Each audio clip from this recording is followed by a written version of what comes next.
Welcome back to Season 6 of Comic Book Nation, the only show that does it all for geek culture and the official podcast of Comicbook.com. I am your host, Kofi Outlaw, and with me today is my tried and true CB crew. Matthew Aguilar, Janelle Wheeler, and Connor Casey are back again. And today, guys, we are going to live up to our name because we got a thick show full of geeky goodness, and we are going to be going all over the place today. We got movies, we got TV, we got big gaming impressions. We've got to talk about the world of wrestling because, holy God, how can we not right now? And we've gotten a bunch of bonus content we got to make sure you guys are aware of. So a few shopkeeping notes right up at the top. This week alone, we have put out on Monday our reactions to, or was it Tuesday? Can't even remember anymore. Our reactions to the Supergirl casting news, the news that Milly Alcock of House of the Dragon will be Supergirl. We did a whole bonus episode talking about that and what it means for the DCU. So be sure to check that out. We also did the pull list where Matthew Aguilar pulls the biggest comics of the week and we go in. And this week, me, Matt, and Janelle all got to connect and get into some comics, and that was a great time. Make sure to check that out. This week, we finished out Riptide Radio. Liam Crowley is now the Percy Jackson guy, and that after show was great. So be sure to, if you were just now getting into Percy Jackson, you also subscribe to our Percy Jackson after show, Riptide Radio. And guys, we have a new segment for all our longtime fans who have been waiting. We have Quick Save, our gaming focus segment, which we have put out its first episode yesterday, where we talked all about the PlayStation 2024 State of Play event, plus our gaming experts, Logan Moore and Kate Onder, gave you guys their in-depth first impressions of Suicide Squad, Kill the Justice League, and it's as divisive as you may have heard. So you don't want to miss that because that segment is crazy. And these guys were like, well, we're just getting into it. And then they just went off and cooked for like a whole 20 minutes on Kill the Justice League. So don't miss that.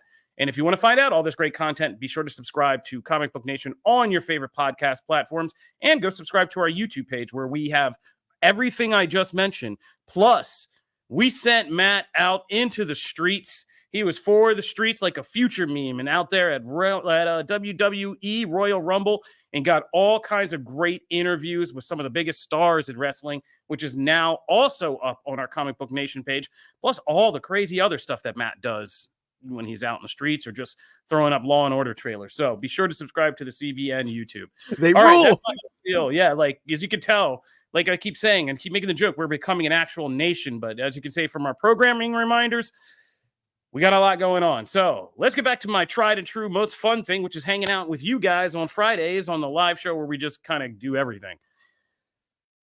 Up first, we got to talk about the new movie out in theaters this week, which is Matthew Vaughn's Argyle. I know I got out to see this at a screening. I didn't know if anybody else got out to see it. It's been a very busy week. I think it would be only Connor. Connor, did you get out to see this? No, not this one. I know. Okay. So it's a hard one to talk about, Argyle, so we'll keep it brief because it's just coming out, and this whole movie is built on the secrecy of don't tell the secret, which is kind of not the best aspect of the movie. If you know anything about Matthew Vaughn films, you know that he loves to do these kind of pastiches of different styles and genres. You know, you watch X-Men First Class, and then we just veer all of a sudden into a horror movie where Beast is transforming himself into a monster in first-person perspective. Then we get these other disco kind of funny scenes, then action scenes. So Vaughn likes to kind of put together a lot of different flavors into movies. If you've seen Kick-Ass, Kingsman, X-Men First Class, none of this is surprising news, right? So Argyle is very much in that vein, and I think I tweeted out, it's the weirdest mix of flavors and styles yet. It's everything you expect from a Matthew Vaughn spy action film at this point after all these Kingsman movies we've sat through. Plus, there's this other kind of lighthearted romantic comedy on top of it with Bryce Dallas Howard and Sam Rockwell. And there's the actual kind of quote-unquote mystery of who is Argyle, who is Ellie Conway, and what is this whole world really about. There are some moments in this that are just, I mean, for me, it just gets so weird. It's Vaughn. It's the most Vaughn thing ever. And it goes so far over the top. You're probably sure you've seen in trailers. There's a scene with color smoke and dance routines and, you know, in the midst of crazy violence and stuff like that. So it is a weird mix, and it's a great, but if you can just accept that this is an unserious, this is Vaughn just being unserious. It's not like dramatically heavy like Kingsman or any of his other films. It's just a very unserious film. There are parts of it that look so uneven and budgeted and stuff like that. But that, I feel like that's always Vaughn too. Because if you look at First Class, so that flying scene with Banshee is terrible, right? Like it looks bad. But there's some great performances and some fun, and there's a fun ensemble in this. There's Bryce Dallas Howard, there's Sam Rockwell, Henry Cavill, Catherine O'Hara, and Bryan Cranston, who both get to cook in this. So there's a lot of people who get to cook. There's a lot of fun. The cat is cute and funny and like a whole shtick with that. So this is kind of a weird one. I would say in the end, I don't think anybody needs to go see this in theaters. This movie is weirdly long. It's over 2 hours and feels every bit like it's over 2 hours because of the nature of the reveals and the onion that he kind of pulls back. It feels like this movie stops at least 4 times before we get to the end. And you're like, oh, we're going to keep going. Okay. Sure. But I think it'd be a good, fun one for streaming. That's my takeaway for you guys. It's like, this is going to be a fun one to sit down on streaming. You know, there's fun little things. It's Henry Cavill with a weird haircut. There's the Dua Lipa scene you've seen kind of advertised all over the place.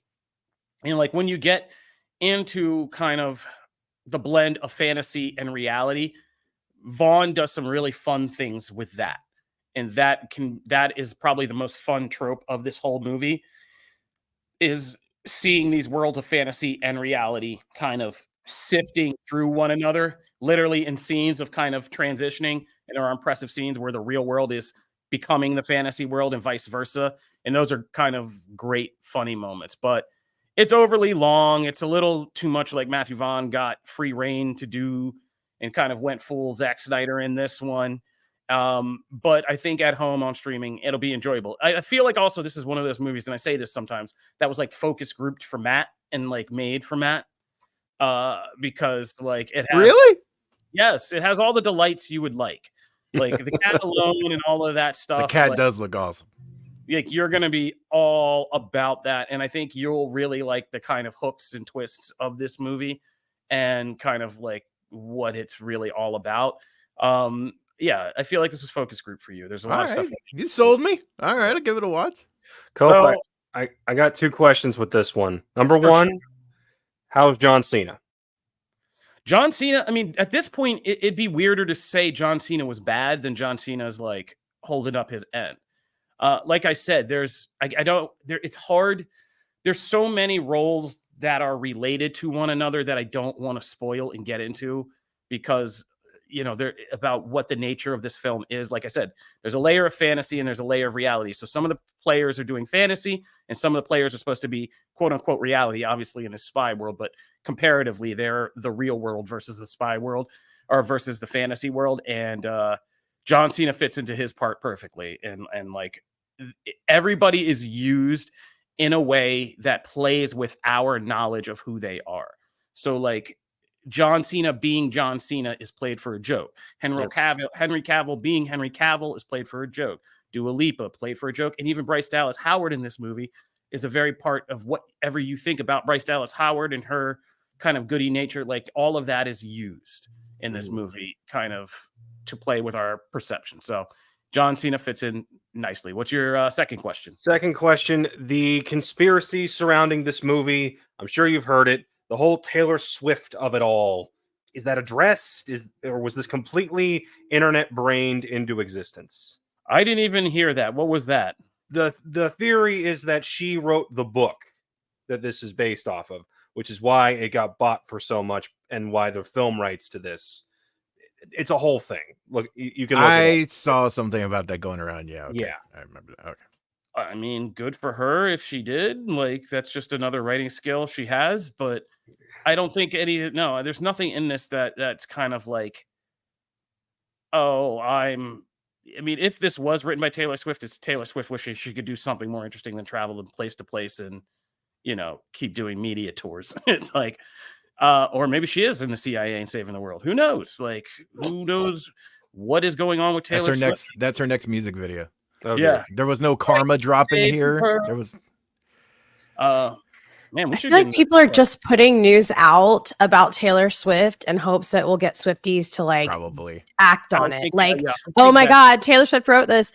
Everybody go watch it. Like, and it's smart. It's a great marketing Yeah, that's campaign, but true. like, Argyle Taylor's version. But like Matthew Vaughn got asked about it, all the actors keep getting asked oh about my it. lord, that It's would a drive me thing. nuts.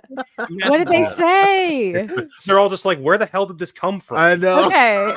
You but I guys should think check out my Vaughn- Instagram story right now. It's literally talking about how Taylor Swift is not a cyborg. It's great. It's hilarious.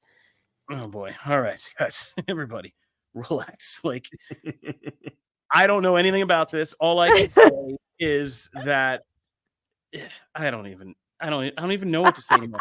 Yeah, I think what Vaughn did was smart, and the kind of studio did was smart, which was creating the fantasy about whether the book was real, the author is real, whether it was a real book being adapted to a movie, and all of that was like some viral marketing we haven't seen since the 2010s, right? Sure. So it just kind of propelled this. It created PR buzz. So I think that's what people are saying in the comments. They heard J.K. Rowling wrote the book. Like anybody hot buttoned. Yeah, I don't know. I don't know if anybody at the end of this wants to take credit for it so much. So that's up in the air. We'll see what the box office says, and then we'll see who steps up to claim it. All right, so that's Argyle. Like I said, my bottom line is I think this is a wait at home. You guys can check it out on streaming, and you'll be just as satisfied. Probably because you can pause, get up, and come back, and even more so. If you want to see some spy comedy action, go watch Obliterated because you didn't, and now it's canceled by Netflix, and it's wonderful. And we should have done more on this show, and I screwed that one up too for not hyping that show up. But Netflix really messed that one up. You guys messed that up in marketing. If you guys had released Obliterated now in January or February when things are so much slower, collectively people would have been all over that. Like we would have all been talking about that. You released it in the middle of like November in the holiday season when the market was flooded and it got just lost. And now here we are. But go check out Obliterated this weekend if you don't want to see Argyle, because you can get a lot more laughs and some greater action moments out of that series on Netflix. All right, let's keep with the spy theme because we can't get away from it this week. I didn't even realize that. Gang, we have our group review this week, which is on the TV screen, and it is Amazon Prime's new TV adaptation of Mr. and Mrs. Smith, the Brad Pitt and Angelina Jolie infamous 2000s action comedy, which is being rebooted with Donald Glover and what's her name? Oh my God, I can't believe I'm forgetting Erskine. I know it's the lady who was actually the blah, blah, blah, blah. I'm trying to like think of Blue-Eyed Samurai. She's the voice of Blue-Eyed Samurai. But now I just can't remember her name, and I can't find it because typing in Mr. and Mrs. Smith on any kind of search engine, it makes me want to jump off a building because nobody wants to pull it up. Maya Erskine is. We're getting a no spoilers request in the chat. Good. Okay. We're not going to do spoilers, guys. Like this isn't a spoilers thing, John Brown. You guys are safe. This is a impressions review. Yeah, that we know do this on just Friday. came out, so Yeah, because it literally just came out. We are burdened by the knowledge of screeners, but we never do spoilers up front. This is just our impressions of the series. If there's ever spoilers on Comic Book Nation, our awesome team in the control room always drops a spoiler warning on the screen for you guys, and you'll hear me do the famous spoiler alert, and we usually let you know. All right, so Mr. and Mrs. Smith. There was a lot of skepticism facing this series coming in because the Brad Pitt and Angelina Jolie movie is, pretty iconic for being what it is. I gotta say, this one was also a weird one for me because And it was also directed by Doug Liman, who has gone on to just be really an excellent director and kind of come up and did Edge of Tomorrow, Bourne Identity. Like, Lyman has just gotten better with time. But that was like his big kind of breakout film. And he's even coming back this year with that Roadhouse film we just talked about last week that we're all excited for. So that was the original. That's a hard thing to top. This series doesn't try to directly top that in any kind of way. It's a very much a different take on this. When they say reboot, they're not kidding. It's a very much a reboot, but Hiro Murai as a director, there's a lot of talent involved in this, but I found this to be a very weird project. And at first I was kind of come in with my whole thesis being, I wish Amazon had released this weekly instead of in a binge. But then as I went on, I kind of realized why they didn't. And for me, it was because it's just okay. I don't feel like Mr. and Mrs. Smith would have been appointment TV for me of any kind if it had been weekly. Right. I think it would have died quickly. It's just never pulling me in. And it's because I think there's a lot about the vibe of it that's just weird to me, from that previously on music that they play with the wind chimes and the empty kind of Zen sounds, and that to the whole vibe between Erskine and Glover as a couple in their quote unquote chemistry. And just the way each episode's kind of flow and out, it was weird. And I didn't dislike it. I was intrigued with every episode when I went in, but like I said, if it had been weekly, I don't think I'd have probably been stacking up 2 or 3 episodes that I needed to catch up on before I would be fully caught up. But that's just me. I have no idea where you guys are going to go with this. My throat is dry. I've talked for way too long. Janelle, what did you think about this? Because I know you were skeptical about this too going in, right? Yeah. I really try to go into this with a positive attitude. And I actually, I will say the opening scene got me. As soon as it started, and obviously we're not doing spoilers, but as soon as it started, there's an opening scene and I was super into it. And I was like, I don't know who these characters are. I don't know what they're doing. I don't know where we are. Am I watching the right movie or show? And I was super into it. And then it went to the real show. and then it went to the actual story with the Jane and John that are the feature characters, and it was such a letdown for me. I cannot tell you how much I was paining myself to watch this show. It was absolutely a yawn fest. I don't know how else to say it. There were not any moments that made me excited anywhere throughout this entire first 3 episodes. And I, again, was paining myself to keep hitting play on the next episode. Okay, so I love that you said Yawn Fest. So I'm going to, okay, because so I watched another show that we'll talk about here in a little bit. Same. And then I followed it up with the first episode of this, right? Same. And so I went right from one to the other. And then, I'm not kidding, so the opening sequence, awesome. I was like, this is cool. I'm into it. And then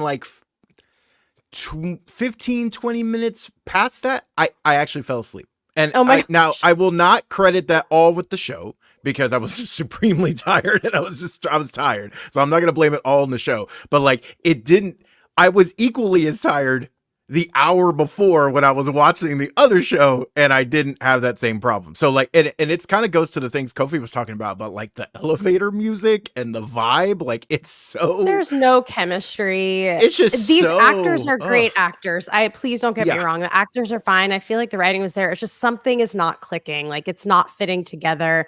And it's just not going to give you the magic from Angelina and Brad.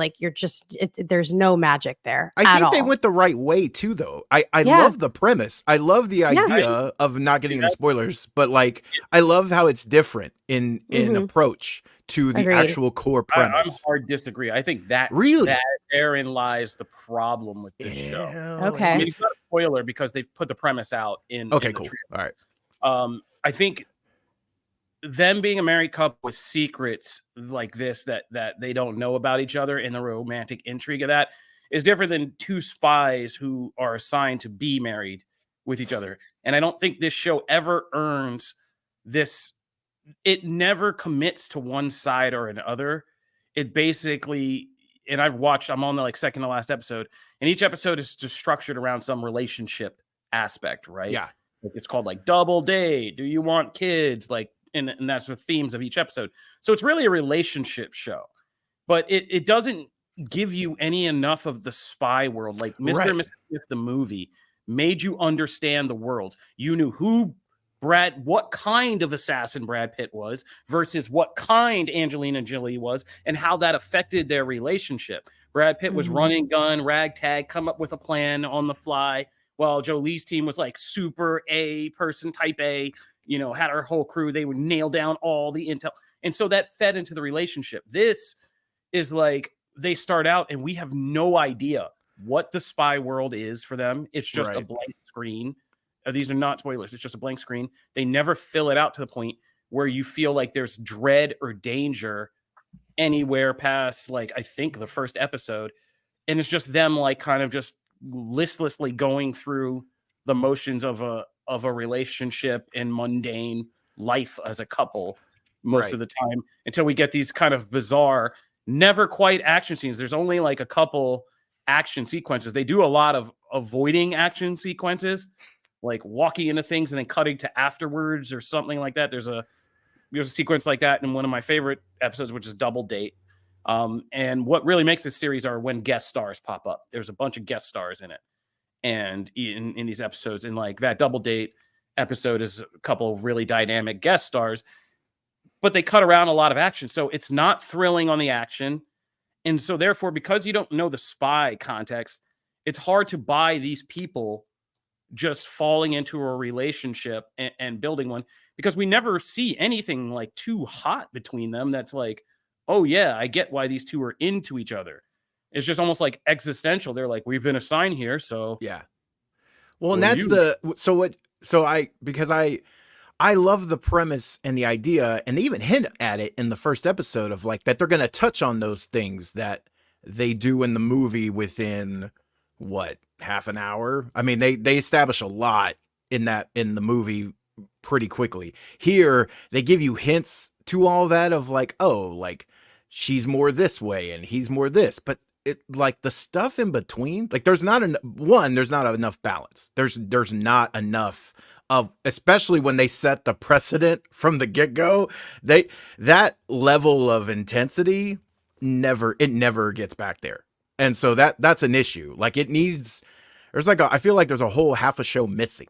And that stuff needs to be in there to balance out the relationship, slow drawn out stuff, because there's some great things in there. These are good actors. And seeing them learn about each other is interesting. I think if they took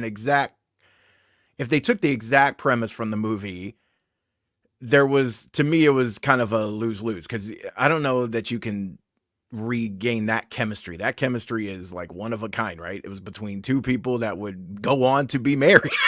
And and I can't even remember if they were married at the time or not or whatever.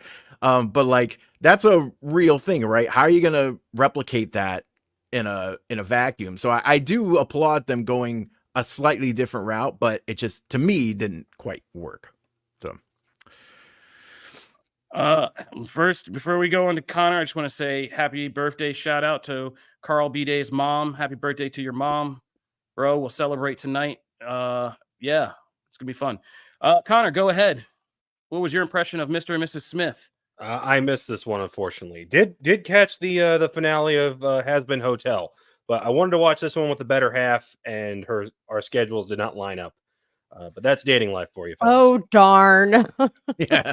Do you want to watch it after hearing us chat about it? I didn't miss much. Yeah.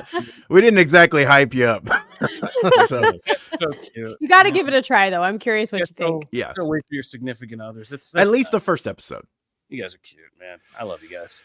You guys give me nostalgia. All right. Boy. So let's move on to our other big TV premiere of the week. Matt, you want to take that one? Yeah. So I am hyped. Moon Girl and Devil Dinosaur. Season 1 to me was a bit of a sleeper. hit. And I feel like along the way, a lot of people discovered it, especially once it started hitting like Disney Channel and Disney Plus and all those things. And so now we're back with season 2. Season 1 landed on a huge cliffhanger. So it was actually it was like a 2-part finale. They really went all out. And here, I've had the chance to see several episodes of the season. No spoilers here, obviously. But what I will say is they pick up right where that left off in the season premiere, which is live today on Disney.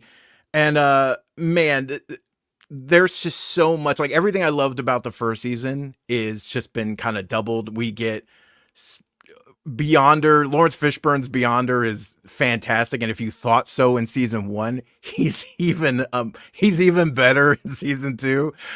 Same with Edward James Olmos as Molecule Man. What a great debut for the character. Lunella is just priceless, and because of the reveals in season 1 of Mimi being the original Moon Girl. And now someone knows who Lunella is. And so now there's like this whole new dynamic that they start to build on, because once someone's identity is out to at least one other person, right, you can talk about it. It allows for more exploration in that, especially with someone in the family. So there's just so many opportunities for character growth. And also there's a bunch of new characters, a ton of new guest stars in this season. And I'm super excited for people to check this out. So I was high on season 1. That has not changed. I am high on season 2 as well. Yeah, going to the comments, Brywood, loyal friend to the show, Brywood. I've started Death and Other Details, which is that new Hulu show. It's a fun little mystery romp on a cruise ship. I have not watched Feud Capote versus the Swans, and I don't know if I will. That gets a little too Wonder Bread for my likings. But you never know. I like history, and I am a writer. Truman Capote is a important figure in the writing world. But we'll check it out. But yeah, Death and Other Details has been enjoyable if you're looking for that only murders in the building kind of funny comedic mystery romp. So love murders in the building. Check that out. All right, we are going to take a quick break, but when we come back, we are going to break down what we saw in the Netflix 2024 slate presentation. Plus, we got to go into some of the bonus areas. Oh, no, we actually kind of plugged that. We actually did that. Yeah. So we're gonna skip past that and get to some gaming impressions. Plus, I think we got some wrestling to talk about. So a lot to do and a lot more fun content. Stay tuned.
Welcome back to Comic Book Nation, the only show where we do it all for geek culture. If you are just jumping into our live stream show, we did our review of Matthew Vaughn's new spy comedy film, Argyle, plus the Amazon Mr. and Mrs. Smith TV series reboot, and Matt cooked on some Moon Girl and Devil Dinosaur Season 2. Yes. Shout out to, again, we're going into the comments. You should be here on the live show because, the comments are always popping here and we love to answer you guys back. All in the Game, we are watching True Detective Season 4. We haven't talked any True D up here. We should probably get on that pretty soon. at least check in maybe next week. We've just had such busy shows that this one gets edged out. Like, I mean, there's not too much we can say. It's kind of it's also one of those shows I don't feel like is quite as discussable as the first season. It's more like you kind of watch this, you make your connections and you're like, ooh, and then you kind of just move on with it. But yeah, I'm enjoying it for what it is. You know, I don't hate true I'm not one on this whole True Detective hate train. If I could sit through some of the past seasons and some of the seasons of Fargo, I can definitely enjoy this. Calise Reese and Jodie Foster are doing their thing. All right, but let's talk about what happened just yesterday. We got some previews from Netflix and about what content they're bringing to the table in 2024. You guys want to run us through some of this? Connor, you want to take it? We haven't heard a lot from you today. You want to run us through any of this? Sure, yeah. So we'll hit some of the highlights. Umbrella Academy's final season is coming out. I feel like this show lost a bit of steam with season 3, but I'm very curious to see how they wrap it up.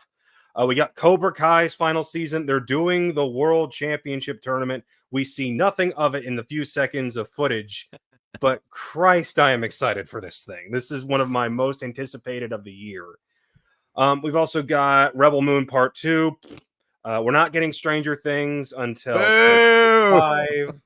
Yeah, you let me do this. Stranger Things. Boo. I'm so bummed that we're not getting it until 2025. That does suck. I thought you were booing me for my hatred of the Moon, which is well documented. The 3-body problem looks interesting. There were a lot of just like, hey, how do I take this? All I get is 4 seconds of a clip. But at least twice of those were Eddie Murphy back in the Beverly Hills Cop role. So at least we have that to look forward to. And I think the one that grabbed the most attention was the 10 seconds of Squid Game season 2, which really just felt like a recreation of the final scene of Squid Game season 1. We still have no idea how they're going to tackle this one. We don't know if we're going back into another set of games. Some of the photos might have indicated that, but anything I see, I'm taking with a grain of salt until we're there with the actual show. But I also, and I wanted to pass this to the rest of y'all, with that show specifically. I saw a comment the other day that said this is going to run into the same problem as the Hunger Games, where the fans want to see more Squid Games, but the show is heading in the direction of we need to break this actual system and not let these keep happening. Is that going to be a problem, do you think? I think that, I think the sophomore season is going to determine the longevity potential of this series. The first season is such a self-contained story. It's an entire arc of who these contestants are from start to finish and like what the result is of that, even when you've quote unquote won, when you've been through this experience that stripped out so much of your humanity. Like, what does that leave you and what does that do to you? I think tackling that and continuing that is the real challenge. Once they kind of get into this next chapter, it's you almost by nature have to make the entire world kind of stand up and be bolstered and hold up, because we didn't have to get into too much in the first season. It was just literally what was right in front of us in the confines of that game. And we only knew what was about that in a small portion outside of it, investigating the game. By the end, we knew this was a whole worldwide operation. This is on a much bigger scale with a much bigger kind of scope. So I think this, if they expand this and do this well, I think after that, then you've opened up the door. This is their Iron Man 2, right? Like after this, you can do any number of things. You can spin off, do other stories, do reality shows, build up to some event or something. Like you can do a lot after this, but you got to be able to do this next part. I look at it more like Mortal Kombat and Mortal Kombat Annihilation.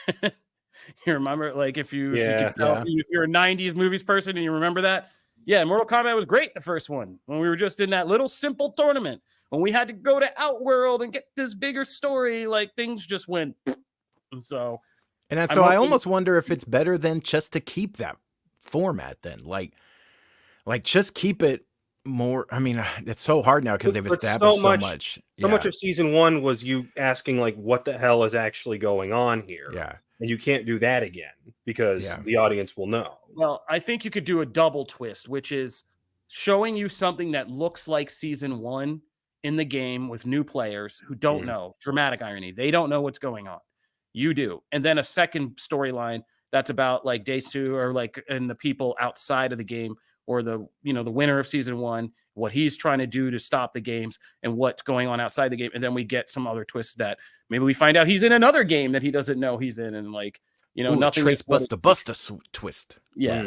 Or you do some Saw type stuff, right? Where it's like where you think you're watching two storylines at different points, but they're really kind of like linked in some way that you didn't expect until somebody walks into a game room and you're like, wait, we're all in the game.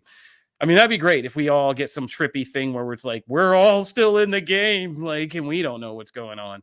But I still think our idea for launching the season was still the best one. Which we are the Walking Dead. Yeah, exactly. Blurring the lines between the reality show and then the series would be the best kind of commentary in a way. It'd be the most meta show we've had yet. Exactly. And then last thing, because I didn't mention it earlier, but we are getting a little more bits and pieces of it, and even the creators of it are coming out and saying, we added this, we didn't keep this. It's Avatar: The Last Airbender. We're seeing more of the bending, but we're also hearing things like, hey, we're going to see how the Air Nation nomads got wiped out, but we're going to take away certain character aspects like Sokka's immature sexism at the beginning of the show, which has got people all up in a tizzy. From everything you guys have seen so far. We should. That's because that's so weird. It is. Like, it's so weird. And calling it like immature sexism is weird. The terms we're creating for this is weird. That's just being a young child and having the natural development patterns of a young child. Like, girls have cooties, and by the end of the series, he becomes a completely different person. What we're stripping away is character arcs, which growing up is one of the best things about that show. Yeah, like, if we don't start in a flawed place, there is no character movement. If your character's perfect from the beginning and perfect at the end, we've done nothing but watch them go through motions of actions, and it means nothing to us because we are not perfect and we can't connect to that. Like, this whole thing where we've now gotten into a place where everybody has to be a perfect vessel for all correct ideas at all times is insane. Like, and like, it's just not even a story anymore. So I was kind of like weirdly, I'm not even about the animated series like that. I just objected to that on principle. I'm like, that's crazy. Why are we changing this character that people know? It was a defining characteristic of him as he watches all these other like powerful characters and powerful women also begin to kind of do dope stuff, and he has to have a character change. Like, I'm looking forward to this show for the same reasons I was looking forward to like One Piece, because I think I'm like with Kofi. Well, he's seen it. I haven't really delved into the animated series, so this or Korra. So like I'm really coming at it with a very surface knowledge of things. But I agree. I mean, I hope they don't remove, the actual character growth and arcs and in hopes of I don't know, trying to make someone perfect or too perfect. But I mean, I hope this does for me what One Piece did for me, which is actually the other piece of bumming news. No pun intended there, is that along with Stranger Things, there was no sign of Wednesday season 2, and there was no sign of One Piece season 2. So like 3 of my, most anticipated Netflix things are like probably not happening this year. I will say I'm actually excited for Millie Bobby Brown's Damsel. That actually looks cool.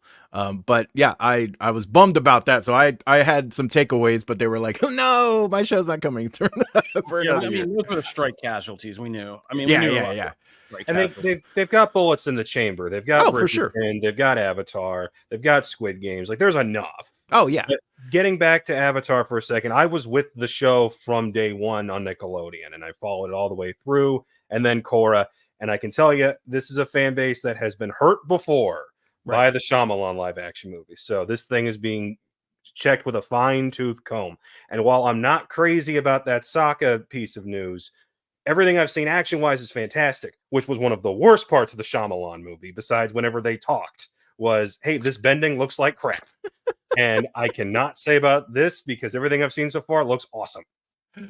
Oh my God. Yeah, I mean, I will say overall, Netflix did a really good job just organizing this trailer. It's hard to preview content this varied in this amount in any kind of cohesive way, but the way they kind of framed it thematically by appealing to kind of things you like to see in movies, like here's the action, here are the twists. Oh, these are the last things. These are the last seasons of all these shows. They did a good job of grouping things together and saying, here's the new stuff. Here's the stuff that's retiring. Yeah. Here's a bunch of these genres, this genre. And, you know, there's something for everybody, and kind of just proving why they're still the king of streaming in the midst of all the stuff we've gone through this year. Janelle, this is like the one streaming platform we can always count on for you to be engaged in. How did you feel about the 2024 preview? I actually was really stoked about a lot of this. Even the ones that like we haven't really discussed, like the non-nerdy ones, like that. What is that one? This one that they're showing right here. Bridgerton. Bridgerton. Yes, Bridgerton. I loved that. That was a really charming, cute little clip.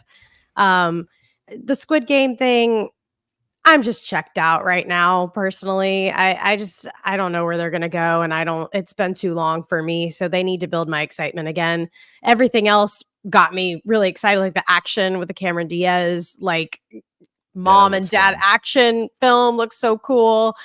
You know, there's so many little tidbits that I love that I didn't really focus on the main ones, like Squid Games, you know. I was just kind of like, But my most exciting, the thing that I am like just over the moon about, is the new F1 Drive to Survive. Yeah, I can't wait for that to come out. I'm a huge F1 fan.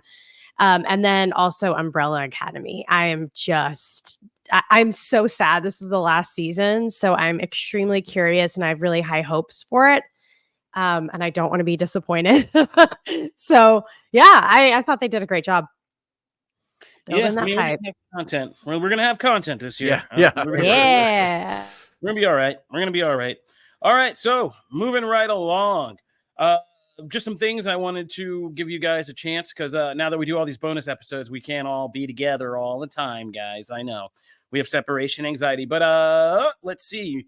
Matt and Janelle, did you guys have anything you wanted to pop off on about the Supergirl casting? Because I don't believe you guys were on that bonus episode. Or Matt, were you? Was it you or not, Connor? I was not. Yeah, it was just you and Connor. Yeah, okay, my memory's right. All right, so Matt and Janelle, did you guys have anything you wanted to get off your chest about the Supergirl casting? Janelle?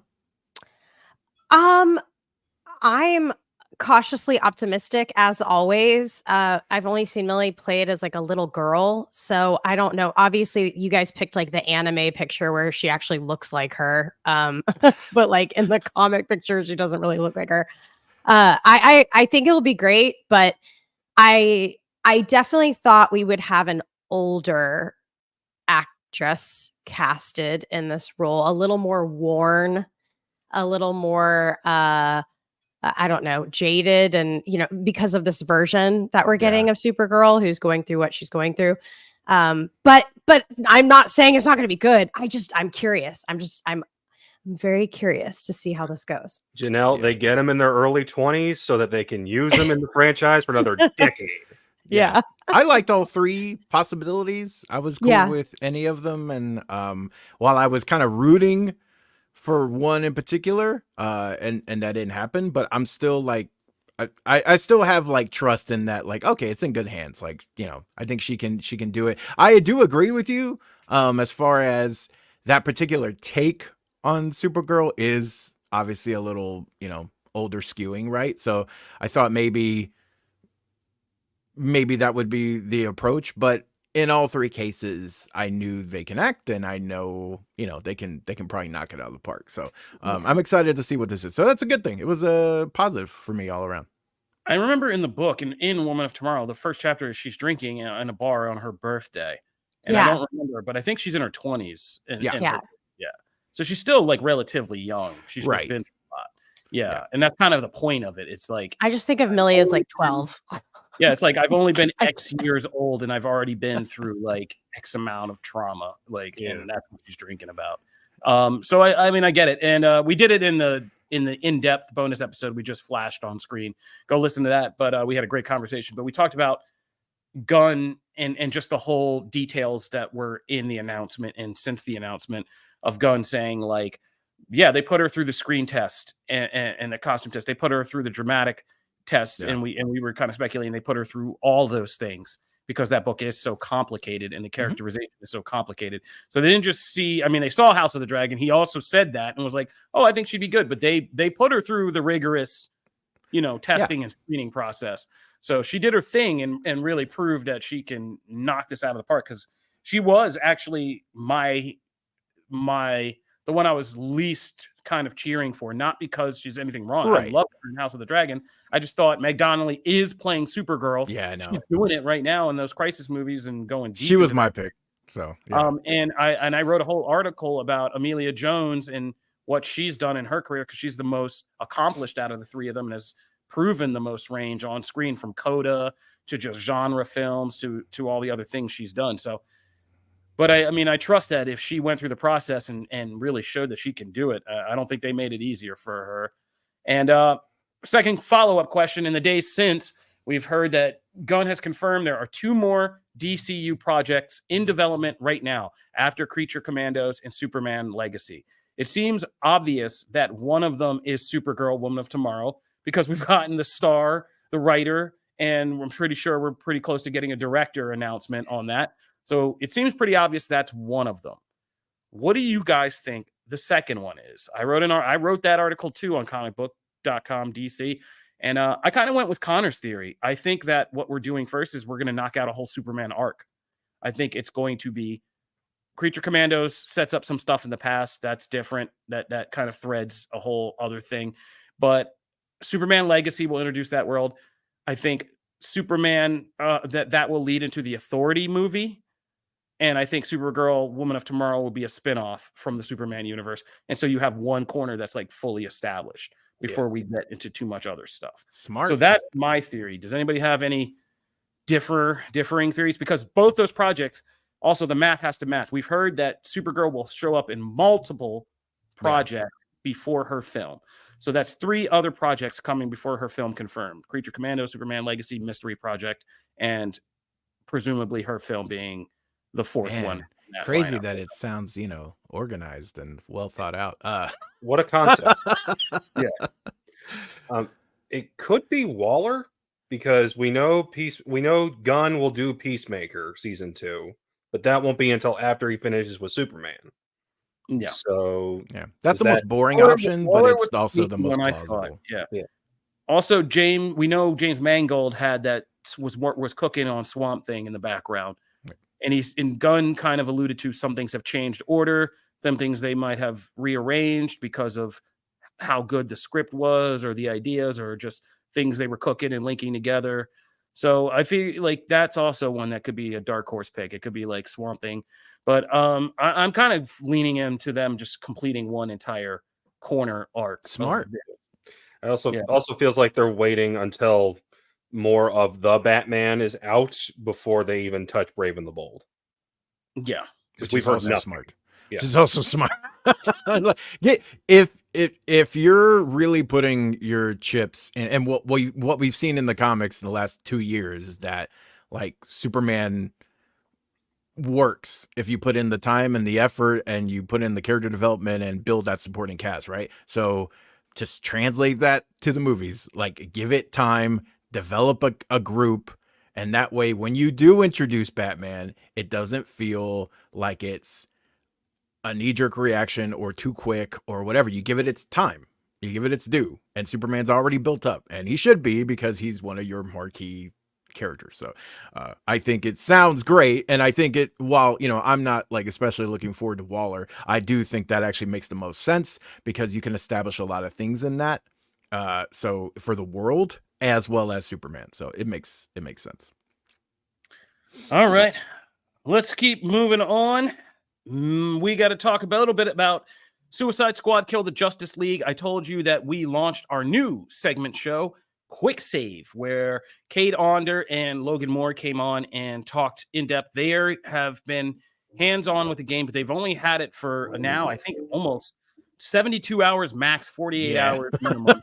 Somewhere in that range. So they haven't had it that long, but just to give you an impression, go check out that full episode. But their impressions were that while there is fun to be had, Cade had more fun than Logan in the story, the comedy, the kind of banter between the Suicide Squad characters.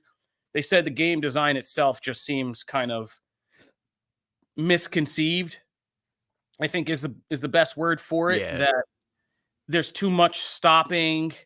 There's too much like side games that aren't even official side games. They're required stuff they make you do that feel like side games.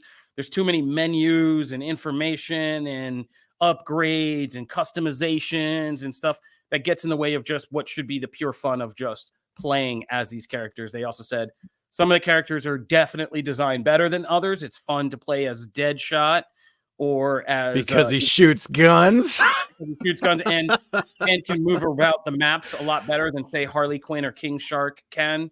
So while those characters are fun in spirit, they're not necessarily fun as playable characters.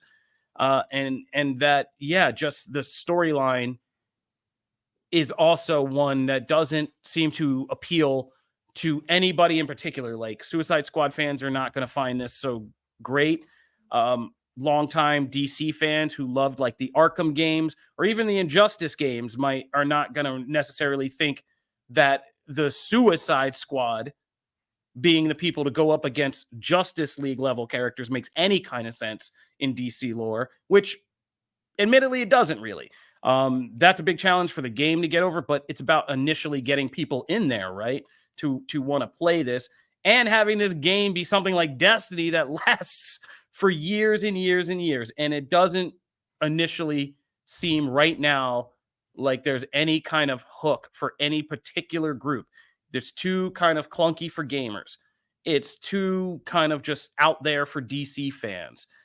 Suicide fans are going to come to this and be like, this game is also too just complicated and menu heavy and customization heavy for anybody mainstream to just jump in and have fun with. Right. So it just seems like it's just, it's doing a lot of work to fall through the cracks and just land in Nowheresville. And hopefully we're wrong, but it's looking and feeling like after such a long wait, that's what's going to happen with this game. Is it's just going to kind of fall through the cracks of not necessarily pleasing anyone. Although there were shots thrown that it's better than Marvel's Avengers. Which by the way is flawed because in that game, those heroes feel like they're heroes from the comics. Like they actually have individual powers. They didn't shoehorn a gun into their hands and then make them all control the same and just go, hey, traverse the environment different, but still shoot the same purple orb. They actually all felt like unique and had powers. That's what you should do if you're going to do in this game, which this game already has against it. So that is flawed argument. Number two, what I will say though, is that one thing I do actually slightly disagree on is that the format of having a Suicide Squad face Justice Leaguers or heroes has been done in the comics and in the animated movies several times, and it can work, but you have to have heavy hitters, and you can't have like your team actually has to. There are actually villains out there that can go toe to toe with Superman and Green Lantern and things. This group has none of them. Like no, Boomerang is not going against any of these people. King Shark's a good pick maybe, but like you have your other two, like, where's like all the magic users? Where's Major Force? Like there's some characters out there that can do some damage and they have the potential to hold their own. So I think that premise isn't necessarily offbeat. I just think their execution was they picked a weird roster for that. I just feel like Tim Robinson, I just want to shout at them, what did you do to us? Because between this and Arkham Knights, Gotham Knights, I'm just sitting back here like, guys, Marvel's kicking your butts right now with a great single player experience in Spider-Man, and y'all decided to go the live service route, and it's not working. Yeah, Argylle said that was also a fatal flaw and they get it. They started developing this game so long ago. Yeah. In the Destiny era, they thought it would still be popping, but nobody really enjoys live service games that much anymore. Like it was a fun experiment for a minute in the late 2010s, but yeah, Crow I think might have the best recommendation here. My brother doesn't hate this game. He likes it, but he said to wait on a sale. That's probably honestly your best bet. That was our takeaway. Me and Matt said, we're waiting for that Guardians of the Galaxy 1999 flash sale, and then I'm going to be getting into some Suicide Squad. Yeah. So, but all right. Please do go and check out our full first impressions of this. We have a really good discussion about this and the PlayStation Year in Gaming on Quick Save, our new gaming segment bonus show. So check that out on the Comic Book Nation YouTube and podcast feed. Matt, this is all your show now, baby.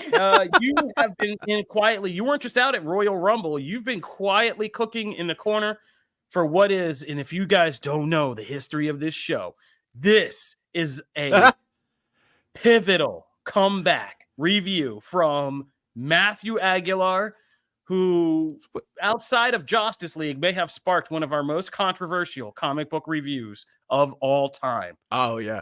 That was 2 years. No, 3. That was 2 iterations ago, Kofi. Was it? Yes.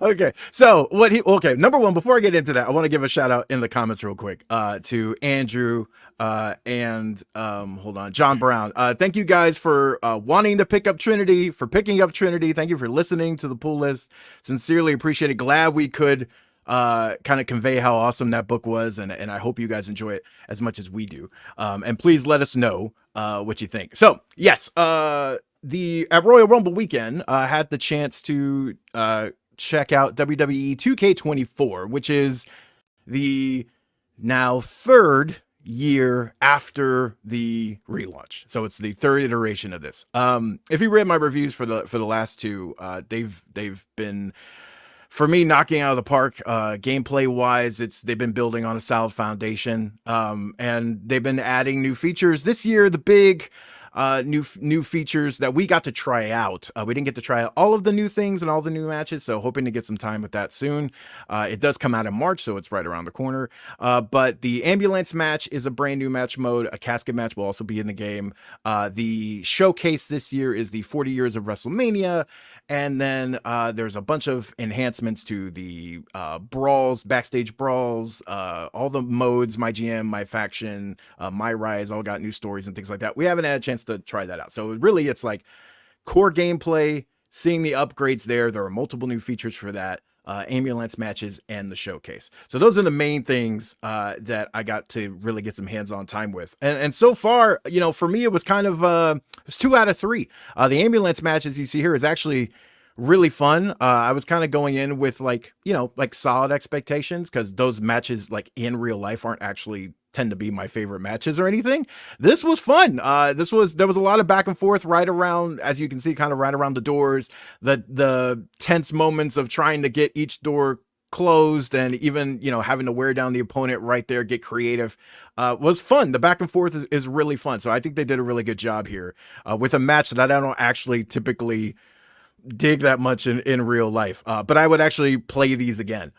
Moving into the showcase, 40 years, there was 3 different ones that we got to try. They'll do the full reveal at some point in time, but a lot of the matches was Rhea Ripley versus Charlotte Flair, Cody versus Roman, and then Hulk versus Andre. For me, it was Rhea's big moment was always going to be the one I was probably going to jump into first, and that was the case here. And I gotta say that what they call their slingshot technology of flipping from video game to real life footage is pretty fantastic, and you'll see a couple instances here where it does that. I tried to keep it small because hey, I don't want a bunch of WWE footage showing on here, but it's actually really impressive, and they do also a better job of giving you since you're recreating moments, it's really important that one, what to do next and be very direct about that. Like they tell you things of, hey, do this kick in the southeast corner, they've honed that in a bit. It didn't used to be as direct, and sometimes you would just walk around the ring trying to activate the next deal. You'll also see the new kind of back and forth punches that we always see in an actual match. That mini game is actually really fun. Doesn't pop up all the time, but when it does, it kind of does add a little bit of that authenticity to the match. This was supremely fun. They've done a really good job of recreating those moments. I'm a big fan of Showcase. It's typically the first thing I dive into. So I think with just those matches and the ones that are teased and promised and stuff, this should be a great collection of matches. And then finally, you'll see some kind of loose, just me playing a Seth Rollins gameplay. One of the things is supers are essentially, it's like a super move based on your finisher, right? And what's great is you have to collect. It's a little bit of a Street Fighter, bring a little Street Fighter into that mode. But what's great about it is like you can't use some of the moves to get right back into your match. You're able to hit some triggers and things to kind of bounce right back up sometimes after a finisher or signature if you've been saving things.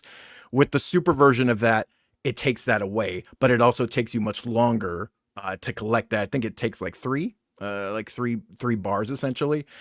So that's a really nice layer of strategy there. Weapons, as you'll see, the Undertaker chucked a kendo stick at me. And I didn't think that throwing weapons would actually be that big of a deal. No, sir. It very much is. I really enjoyed that. It actually helps in these kind of situations in 4-ways and triple threats, being able to actually like pick up something, throw it, knock a person down, and then keep your attention on the opponent right in front of you is huge. And the AI is smart enough to use it as well, especially Undertaker for some weird reason. The backstage brawl tried out. It's got new 4-player capabilities. I wasn't as thrilled with that. It was kind of like, yes, there's some interactive pieces of the environment. You're able to climb up ladders and really go in a big area that stretches into the like garage, and you see the ambulance, you see cars and stuff. But like, other than just normal weapons and like maybe the elevator, the like soda machine, some glass here and there, there's just not a lot to do. Like, you're just essentially having a match in a very boring area, and I might as well just have it in the ring where I have all these other things to interact with. Like, there's nothing, you can't pick up a lot of the boxes that you're running through. You can't pick up the stuff that's like thrown around unless it's actually a weapon. And like, things like the car are awesome, but like, you can't really do anything on it. You know, you can throw them into the door, but like the window doesn't shatter, or like the hood doesn't be like, so like there's just like a level of interaction that needs to be there for me to really spend a lot of time in there. The elevator is fun though. You can go in the elevator. I dodged Rhea Ripley. I went all the way up to the highest thing and then came down the elevator, and she had to run all the way back down. That's fun, right? That's good for a laugh, but I don't know if I'll return to that mode over and over again. So all in all, you know, from my time with it, I mean, last year's gameplay is, I've continued to play 2K23 to this day. And I spent a lot of time in my GM, my faction, and just playing one-on-ones and Royal Rumble matches. So 2K24 is going to pick up right on that and didn't drop a step as far as the actual gameplay. And the other modes should, and the showcase should keep me occupied until the next year's round. So really promising showing. We'll see. I don't have the full game yet. Hopefully that happens soon, and I'll give you a full review. But until then, yeah, but here's the thing. We're going to stay on the wrestling tip to round things out. Connor, I've had a lot going on in the wrestling world. The Royal Rumble was just right here. And if you're local to the Tennessee area, Clarksville is getting NXT Vengeance Day, which if anyone goes to, I expect you to cheer, not hate on my NXT. NXT Vengeance Day is going to be big time. There's a lot of title gold on the line. What makes it even more intriguing is the fact that for recent reports and things, there are a lot of call-ups that are either about to happen, or in real cases like Carmelo Hayes have really already happened, and we're just kind of finishing those things out. We've got Carmelo Hayes, Trick Williams, Tiffany Stratton, Braun Breaker, all people that are either reportedly being moved to brands, have started already appearing on brands, a lot in the SmackDown side of things. And after Rumble showings like Stratton, it's kind of like, hey, they're going to Raw or something like that. So we have a lot of that potential here. So there could be some title switches just to set up stories. Is it for the NXT Championship? It's going to be a fun one. I know you're a Dragunov fan. He's fantastic. And we got him facing Trick Williams. Is it Williams time as champ? Is Dragunov going to stay on NXT? Where do you want to see him land? What's your thinking there? Man, it's hard because you mentioned the call-ups, And I could just as easily see Dragunov get called up as I could Carmelo. But at the same time, I think they've been playing out, like, the one highlight I will definitively give to NXT right now is this Trick Carmelo. When is the betrayal coming? Yeah, it's got to happen. They've been dragging it out, but it actually works to where each time you're like, is it finally going to be time? Because when it does happen, it's going to hit like a ton of bricks. Yeah. And that's going to be fantastic. And the question is, do you need the NXT title to tell that story? Does Carmelo need to cost Trick the chance to win the title, and then that be what leads to their clash? Right. Or does Trick need to win, and that's what sends Carmelo over the edge?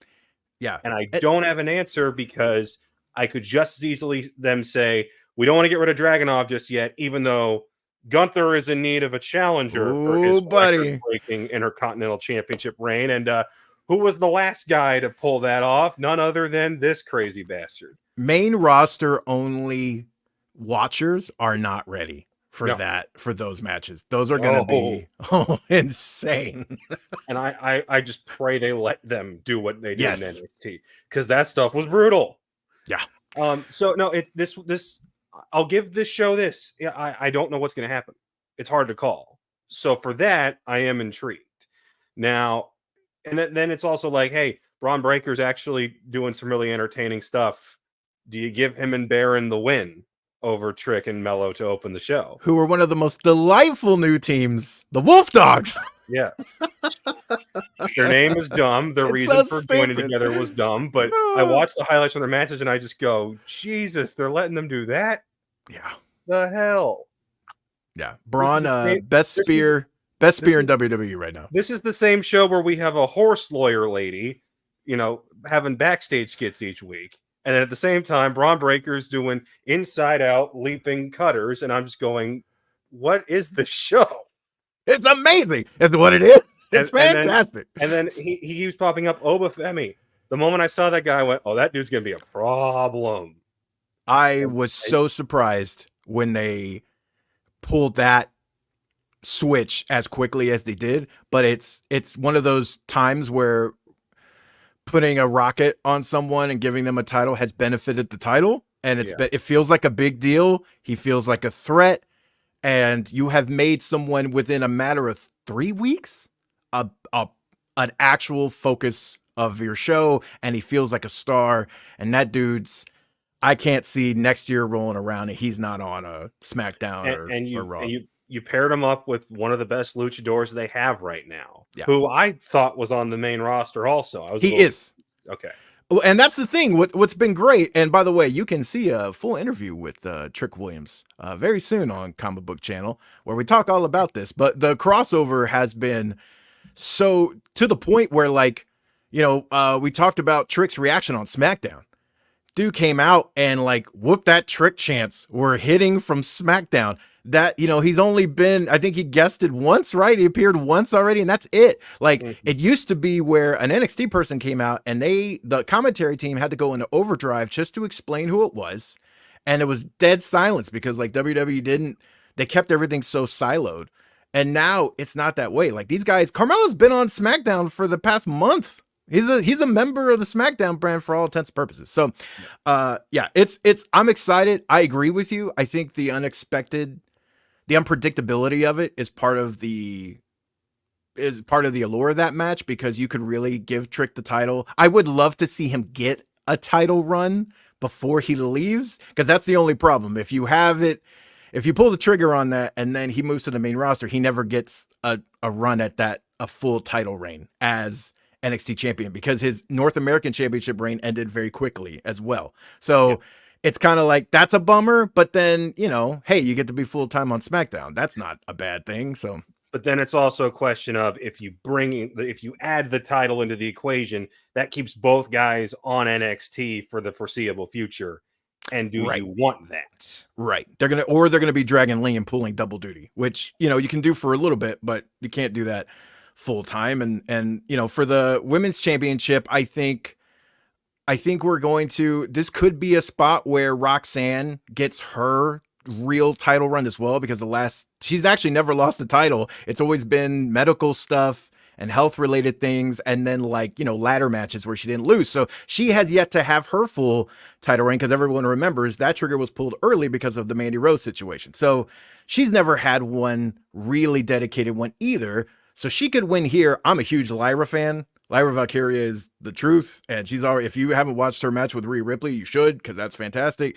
I don't know though if we're like ready to move her. I think we still have some time, so I'm okay with them letting that cook for a little bit. Roxanne maybe doesn't win, or maybe does win, and something like that. Lyra can always go for the tag titles. But what do you have on that before we move to the next one real quick? So I was huge on Roxanne when she first came in.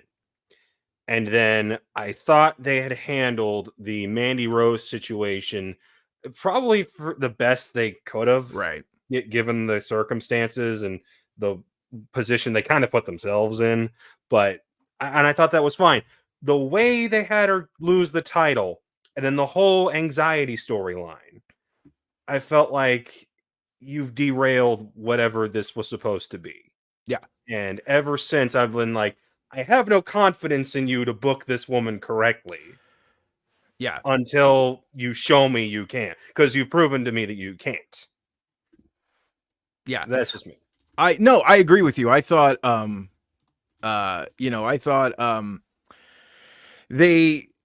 really did derail her. The character. I was in and out at the time. Did that make sense when it happened? Well, part of it was real.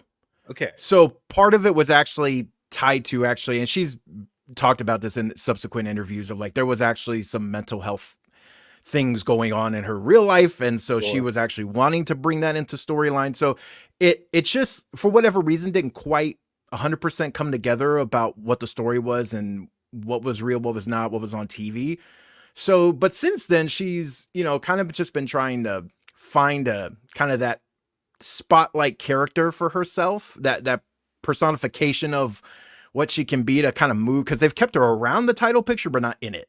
Yeah. And so the last month, though, they've done a really good job. It's kind of like what they tried to do with Liv, with the whole Extreme thing. But to me, they've done it a lot better with Roxanne, as far as like just kind of letting her naturally get more aggressive on the mic.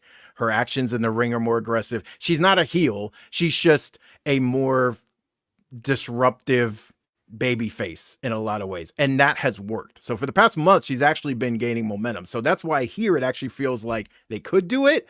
It might still be too soon. Let her just figure this out even more before you maybe pull the trigger on that. But yeah, I think we're going in the right direction.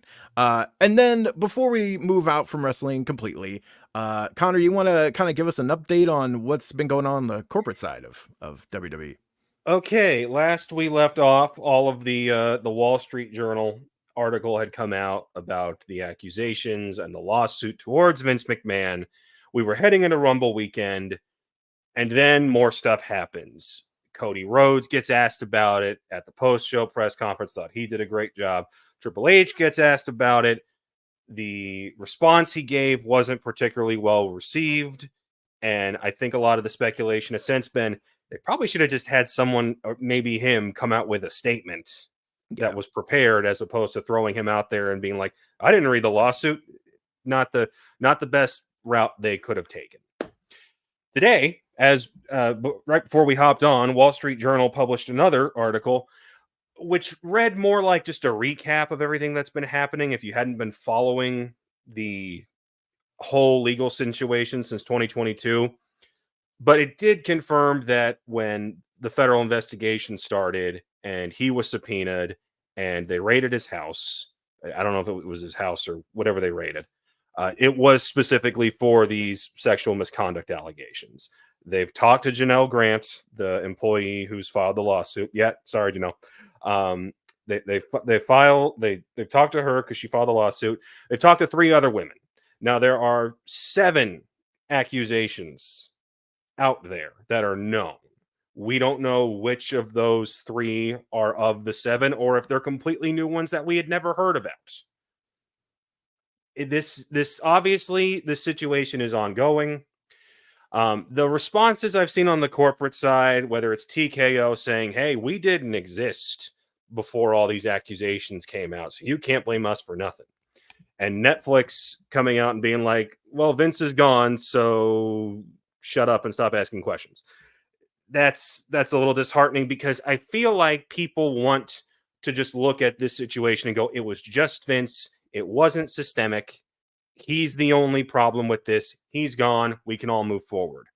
But whether you read the lawsuit, or you see some of the accusations, or you see what some wrestlers are saying on and off the record, it appears to be it was more than just him. There was a systematic issue going on within that company that led to some of these situations. So I don't think it's going to be as simple as Vince is gone, we're moving forward, our hands are clean. I think there's going to be more of this, and it's going to be an ongoing situation. Yeah, for sure. No. And then, of course, obviously the Brock Lesnar of it all and everything. It's going to get messy before it gets better. And we're going to see a lot of this. So anyway, that's your update on everything going on in wrestling. Of course, you can check out all of that upcoming news on Comicbook.com as well. And Vengeance Day takes place this Sunday. So Kofi, we're all done. All right. Thank you, guys. That is our wrestling segment. As we said at the start, there's been a lot that we've done for Comic Book Nation this week. We have our Supergirl casting reactions, our reaction to the finale of Percy Jackson and the Olympians on Riptide Radio with some very special guests. We also have the pull list, where Matthew, Aguilar, Janelle, and I dived into this week's comics, which include Dead X-Men, Alan Scott, Green Lantern, continuing to redefine the character, and Trinity, a collected works of Wonder Woman's daughter and her coming-of-age story with the new Super Friends, the Super Sons, Jonathan Kent Superman and Damian Wayne Batman, and it is a delightful character introduction. So if you haven't been reading Wonder Woman, but you want to know who this new character is, pick up Trinity as well. And we launched Quick Save, our gaming-focused segment show, which went much deeper into what is going on with Suicide Squad, Kill the Justice League, and what PlayStation put up for its 2024 slate at its State of Play event this week. So between all of those and this show, I think we can safely say we did it all for geek culture. There's also a bunch of wrestling content on the YouTube page. So, I mean, we've done the thing. Like, we've done the thing. So we're going to get out of here and take a break, because we got to, I mean, how long are our breaks these days? We'll be right back at it next week, covering all things geek culture all over again. But if you want to subscribe, please go on to your favorite podcast platforms, including Spotify and Apple Podcasts, and subscribe to Comic Book Nation, and subscribe to our YouTube page and the main Comic Book YouTube page as well. If you want to talk to us individually, you can find me at Kofi Outlaw. Find me at Matt Aguilar. Oh, I butchered my tag. You can find me at Matt. I can't talk. You can find me at Matt Aguilar CB on Threads. Jeez, what the hell? You can find me on YouTube at Connor J. Casey. You can find me at Janelle Wheeler on everything except for Twitch, where it's just Janelle. Oh, is that like a new Prince? Ooh, fancy. Yeah, I secured the bag. Nice. All right. Throw it in the bag. That's it for Comic Book Nation. We will see you guys out there and hopefully talk to you on the socials. Peace. Later. Yes.